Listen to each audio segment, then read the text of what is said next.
talk with every sip and laugh. Coffee's the fuel, martini's the craft. Conversation swirling in the cool night air. Talk the walk, we're going. Where's our applause? Alan, I was going to ask if you had your martini glass. What have you got there? Well, I have, this is Jameson Black Barrel Reserve. I couldn't find a martini glass, but I like Jameson's, and I found this special, very special whiskey. So here's to you. Cheers to you. And one day I will have a whiskey or a martini on this call, and we'll do an inverse time zone one. It'll be very interesting. I wonder if I'll be like, if I'll be more like you in the afternoon, and you can be more like me in the morning. Does that mean I have to drink coffee? Yeah. Do you drink coffee? I have 1 cup in the morning. That's what I do. Oh, okay. Yeah, I usually drink one, sometimes a second if I really need it. But if I have a coffee after 11 a.m., it's game over for the evening. I just can't go to sleep. Caffeine doesn't bother me, but I'm not, coffee in the 1 cup in the morning is fine. I use a Keurig. It's the only thing I can operate. And the Keurig saved my life. I mean, because you just drop the thing in and you're done. Yes. Yeah. Well, it's interesting because as Australians, when we travel to the US, we're so used to having a kettle, right, where we heat up our hot water. And in many of the hotels in the US, you don't get a kettle. No kettle. I know. Okay. It's bizarre. Maybe that's our sort of British colonialism coming in here, but you need a kettle. It's mandatory. But yeah, I've got many friends that pack their own. Alan, you're joining us from somewhere very different today. Where are you? We are in Nantucket for a couple of weeks at a house on the beach, which we do every single year for 30 years plus now. We came up a week ago, stayed a little inn, and now we're in the house. And my daughter will join us this weekend with her family. So it's wonderful. And it looks beautiful. I mean, we can see some greenery in the background, but there's a beach not far from where you are. I've been in right next to me. Oh, wonderful. Oh gosh, what a life. It's winter in Australia, not too bad though. I'm in Brisbane. Let us know if you're joining us live or even if you're watching the replay, where are you joining us from? Now, Alan, today's conversation is really around decision-making. I mean, we are decision-making machines. It's pretty much all we do as humans. You suggested this topic. What prompted that? Well, I think people make lousy decisions. And if you don't believe that, if you look at HBO Max, it was HBO Max streaming, then it became Max, then they went back to HBO Max, and then Max, back and forth. This cost about $10 million. A succession of stupid decisions. And part of the problem here is that decisions are both emotional and logical. We have to understand there's a place for each. But the bigger problem is that people make binary decisions. And they say, do you want to go to the shore or to the mountains? Instead of saying, where should we go on vacation? Should you go to this school or that school? Instead of what's the best school for you? And so by asking why we're trying to make the decision, we broaden the options. And so a decision has three aspects. It has objectives, and objectives are results and resources. So you want to minimize the resources that go into a decision, but maximize the results, okay? The second are alternatives. What are the options you consider? Yeah. So you should never make a binary decision, yes or no, if you can help it. And then the third are risks. And people overlook risks entirely. They jump on the bandwagon. And risks have probability and seriousness. And so you want to reduce the probability, but ameliorate the seriousness if it does occur. And in that last, 40 seconds, I've just described a very key critical thinking skill. You really have. And we could really just talk about those three things for the rest of the live stream. But I do have some other questions for you. But of course, we're going to have to focus on this. I kind of giggled when you talked about minimizing risk. Sometimes we don't even want to think about the risk. Like we don't even want to go there. We don't even want to open that up because we just want to do the thing that we want to do. You mentioned just before that decisions are either emotional or logical.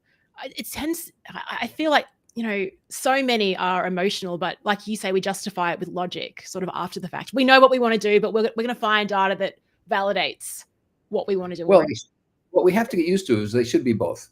In other words, in a business sense, a buyer says to you, look, I need my teams to cooperate better. I need to figure out a way that I don't have to play referee every week. I hate it. And so what you have here is a legitimate business decision to make. How can the teams better collaborate? But also the emotional thing is, I don't want to be referee. I hate it. So we have to accommodate those things. And in selling professional services, the more you meet the buyer's personal objectives, the more likely you are to be accepted for the business objectives. Yeah, and that was a really important learning for me. It's not only just about the measurable, quantifiable outcomes. It's really around, am I getting better sleep at night? Is there less? Am I playing less of that referee role? Let's talk about that. Minimize the resources and maximize the results. When you talk about resources, what do you mean? Well, let's say we're buying a car, and we say, okay, look, I can spend $100,000 on a car. That's my maximum budget. So that's a must. But I'd like to get one for less that also meets my other objectives. I'd like to have nice performance, I'd like to have some storage, or whatever it happens to be. So you want to minimize the amount you put into. If I can find that car for, $75,000, that's great, right? Or if I can find for the $100,000 even a better car, that's great. The thing is, though, just like in business, the return on investment is the margin. The higher the revenue, the lower the cost. We're talking about margin here the same way, and that is that I need to get as many results as I can while conserving as many resources as I can. And that's key, because resources will always be limited. And resources are often priorities, time and money. So we don't look at it that way. And the thing about risk, which you raised, is very, very true. And that is that not only do people fail to consider risk because they're so eager to get someplace, but a lot of times they don't do anything because they're so afraid of risk. It's funny because I feel like I'm on the side, whereas I don't want to even see the risk. I just want to jump in, and I know I kind of maybe will trust that I'll figure it out, or it won't happen. I just have this kind of rose-colored glasses. But there's that continuum. And there's other people that are just on the other complete side, and they see every risk and they kind of over-engineer what's going to happen, and they really get caught. Yeah. I guess it's get caught in that, how am I going to do this trap, before they've even started. It's just playing in this hypothetical land. What tips do you have for those people? Well, you have to be realistic. You have to say, look,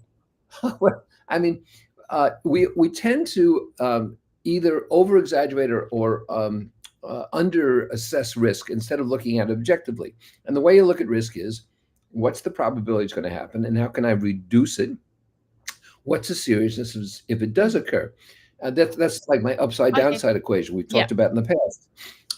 And the issue here is, let's just say your decision is, should I write something? What should I write? Should I write something? And the risk is that people will critique you, or they'll say it's no good. So what? There's a probability that will happen, because especially on the internet, people are always sniping because they're basically inadequate, and that's why they snipe at others. But it's not going to hurt you. It's not going to ruin your reputation. And so you have to ignore these things. And you also have to be careful to ask the right question. Very quickly, I'll tell you this story. I have a client that's been with me for, 12 years as an advisory client. And the question I found out that she asks when a potential customer, a prospect, comes to her is, I wonder if I can help them. Can I help them?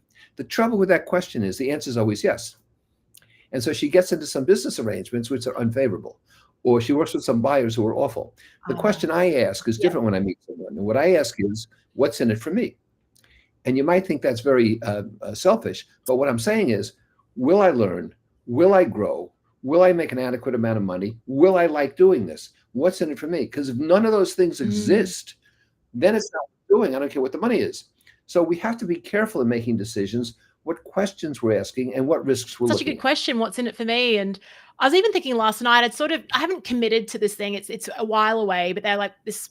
Anyway, I'm not going to get into the detail. I might be watching this on live stream, but basically hey, can you do this for, and I'm like, I was just thinking overnight, there's nothing really in it for me. It would be a free webinar. It's not really my target audience. It's content that it's from 4 or 5 years ago, I'm not personally interested in anymore. So I actually might go back to them, maybe either by sharing a different topic or just being, I think you're right around that, because we can often spin our wheels doing this sort of stuff on autopilot. Yeah. Let me ask you something.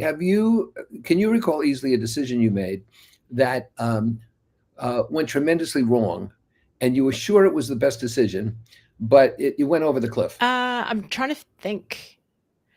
Yes. Do I want to share it on the call? If I've got work examples, and I can, of course.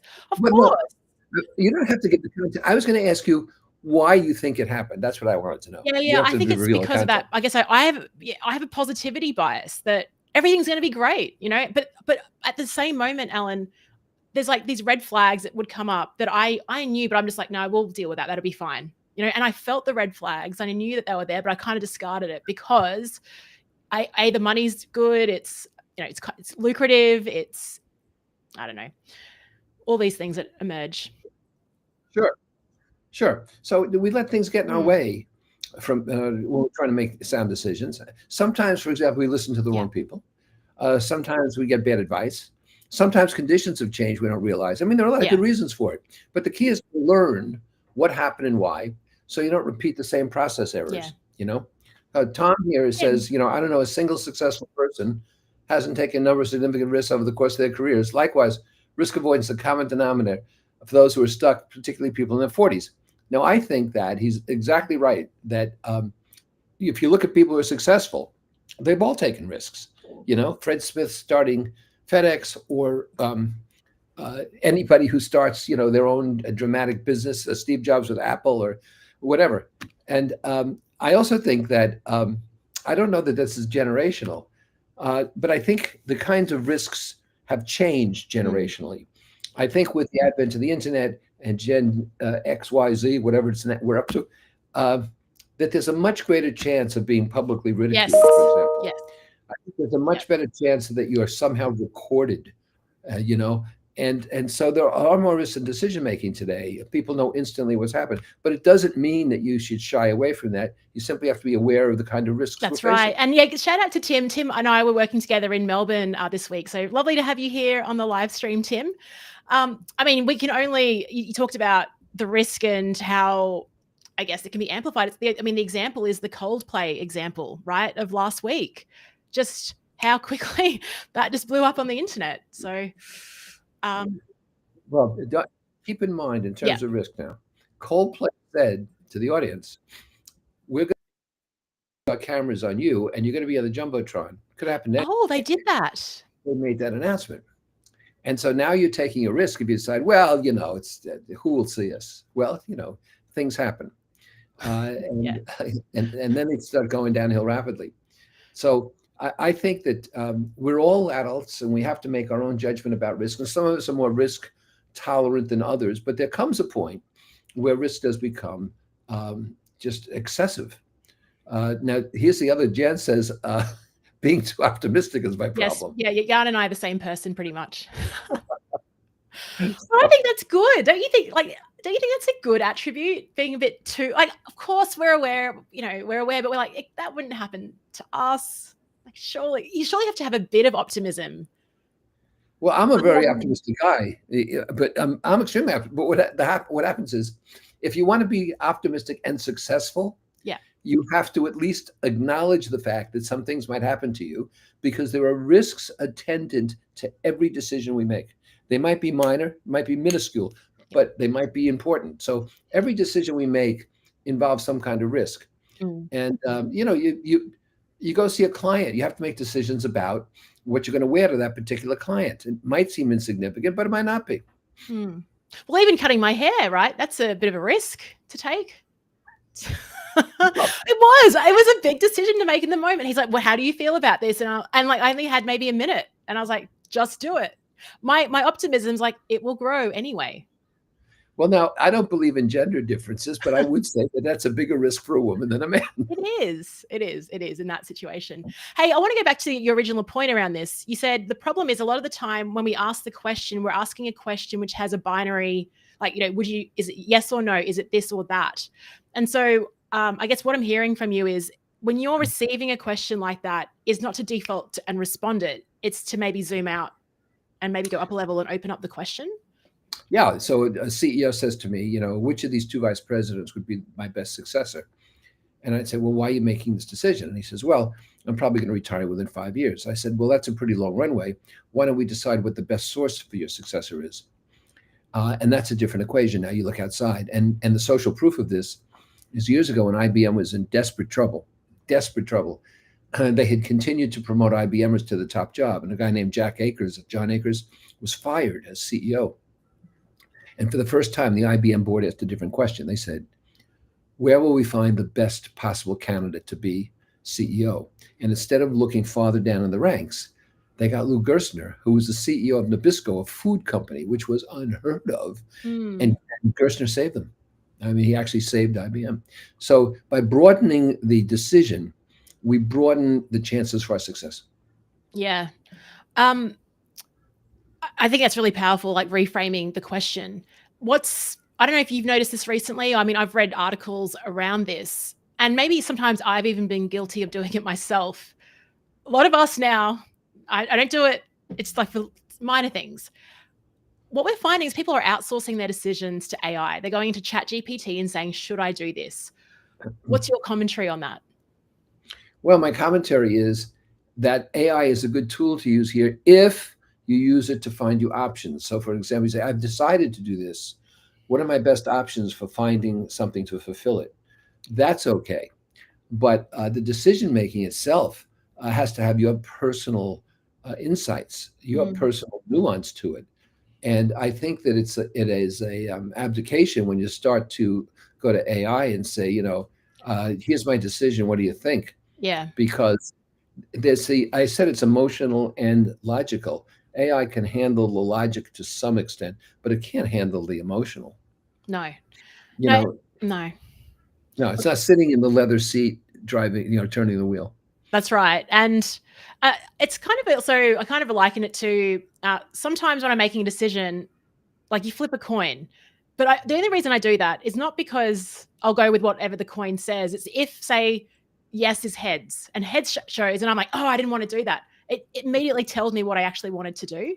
Like if I reject what the coin said, that's normal behavior. That's a little woo-woo, Leanne. I don't know.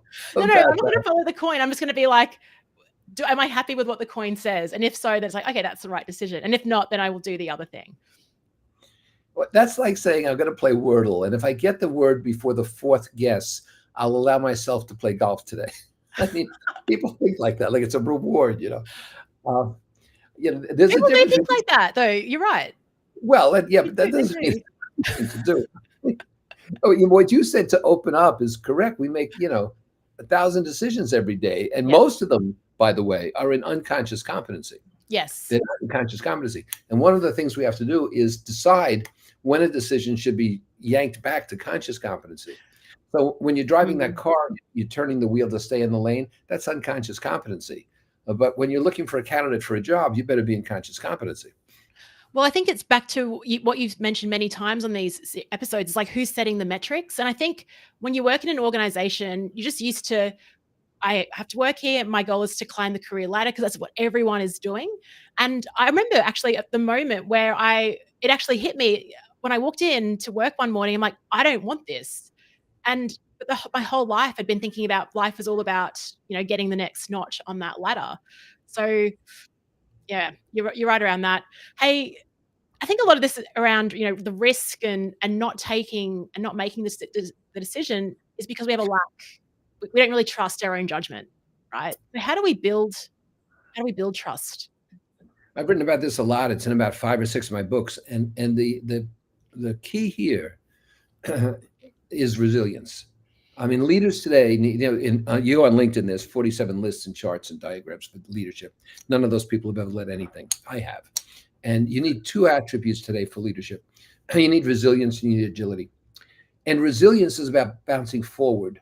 So if you want to trust your own judgment, you can't have either or success or failure. You have to say, I've made this decision and I'm going to make it work.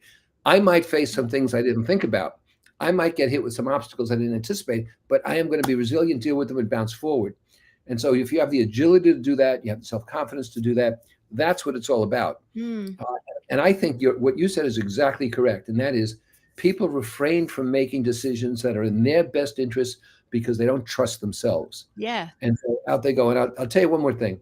When I was doing just about exclusively corporate work, 80% of my advisory work with large organizations was validating what they had decided to do. They needed an outsider who didn't have a corner office, who wasn't looking for a bonus, to validate and say, you're okay, don't worry about it. I find that it's so true. It's 80%. Like, and not even with clients, like even with friends, when you're having a coffee and they're like, oh, hey, I'm thinking about this. I feel like if you're already thinking about it, you've kind of made the decision. You just want someone else just to be like, yeah, why not go for it? Yeah, it's fascinating. DD's says, I made Alan laugh about my. Indeed. Indeed. Great to see you, DD. Hey, so what is do you have a framework when you're making a big business or life decision? Is there like a framework that you personally work through? Like, how do you balance your emotion and the logic as well? Well, I used to work for a company in Princeton, and I wound up running North America and Asia and Latin America and so forth. It was a critical thinking skills company. And the decision process was, you started with a decision that was a broad decision statement, not binary. Yes. You examined what results you really wanted, and you separated them into musts. In other words, if I don't have the must, the decision fails. And then wants, these are desirable, and by the way, the heart of negotiating is giving away wants, but never giving away a must, right? And then you would look at the options available from experience, from research, others' opinions, and then you'd look at risk. And you decide what was the highest value option with tolerable risk. And I didn't say lowest risk, tolerable. So for example, a bank making a decision would try to choose minimum risk, but an advertising firm making a decision might say, we could take a lot of risk here because we're in that kind of business. That's how you make decisions. Or you just extract a part of that and you say, we're going to do this. I know that because we've done it before. Let me look at the risks this year. And you just take out a part of it. Yeah. Okay. That's a nice little framework not really a little framework. It just seems like these critical thinking skills not only make you a great consultant, but make you, I guess, just better at making decisions in every aspect of your life. Jan says he is dialing in from Portugal. Great to have you here. Tim's follow-up. The flip side of risk is luck. We underestimate the role of luck, I believe. I agree. Postal code bingo, for example, where you happen to be born, is a huge success factor. You owe it to your luck to take some risk. And I think, Tim, I think that I'm a lucky person. And I think that maybe relates that optimism bias that I have. But I definitely, I'm very lucky. What do you think about luck? Well, first, let me say to Jan that we're going to be in Portugal in April, in Porto and Lisbon. So, look, luck is the residue of design. A guy named Branch Rickey said that. The harder I work, the luckier I get. I was born in the most congested city in the United States, in New Jersey. I think it still is, 60,000 people in a square mile, inner city. I was born poor, and that's where I was born. But I think the key is you make the best of it. I think the key is that a lot of people who are born to attractive zip codes and wealthy parents make a mess of their lives. So everything is about what you do about it. I don't believe in predestination. I don't believe in a sort of a Calvinistic, fated attempt to life.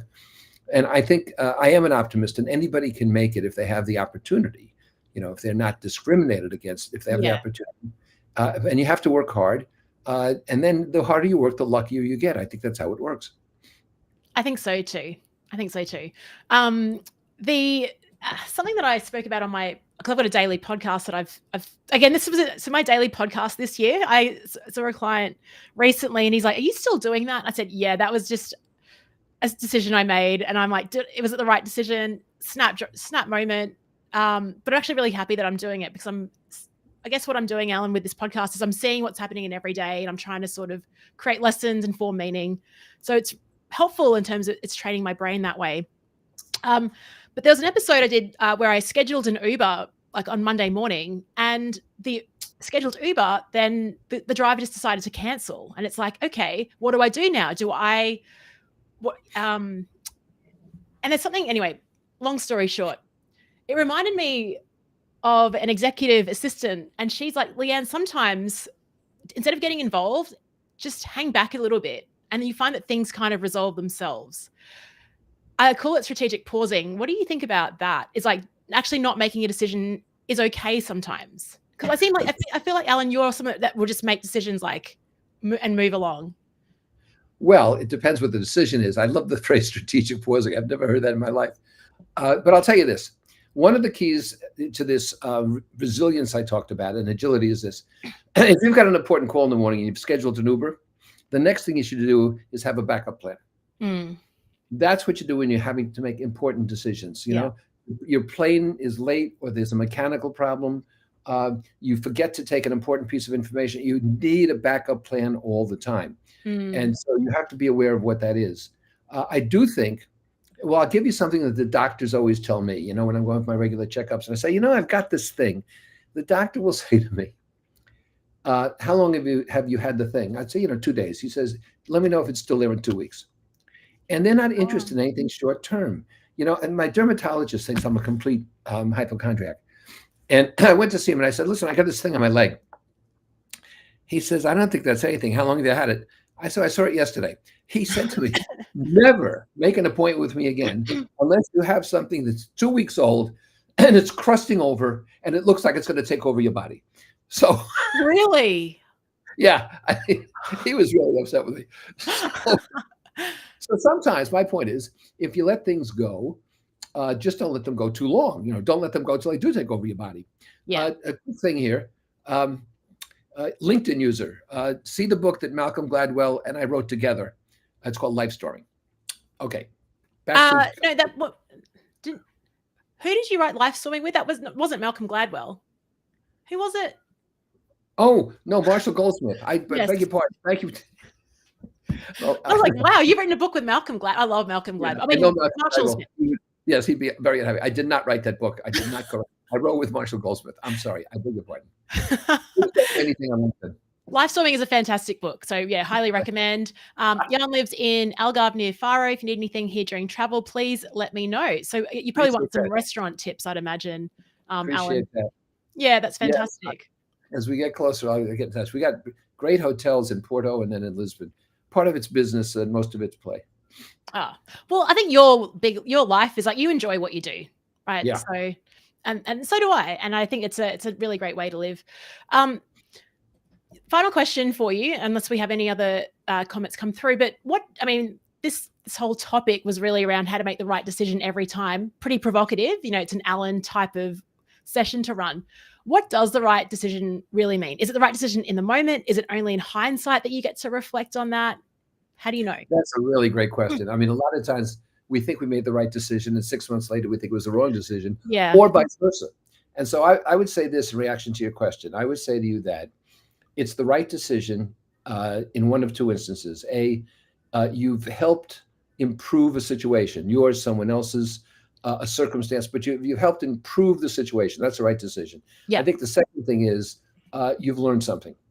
And so just like not making a successful sales call, if you learn something, I think it's still successful. So if you learn something from the decision and you'll be better next time, that's okay too. Oh, fantastic. I like that. Thank you. Thank you for giving that a go. And it's funny, sometimes I think, have I learned? Because like sometimes you learn from something, but then you kind of repeat the same mistake. And so it's like, did I actually learn from that? No. I just got awareness on it. Fascinating. We could talk a long time about this. Jan says 4 Decisions, The Art of Strategic Incompletion by Steve Jobs. Cool. Thanks for those book tips. It's lovely. And really great to have you here. Alan, I know you're on Nantucket vacay, so we'll let you go to your dinner reservation. But thank you all for joining us today. And no doubt we'll run one of these in a couple of weeks. Just stay tuned to LinkedIn for that. Yeah. And cheers to good decision making, Alan. Thank you all for being here.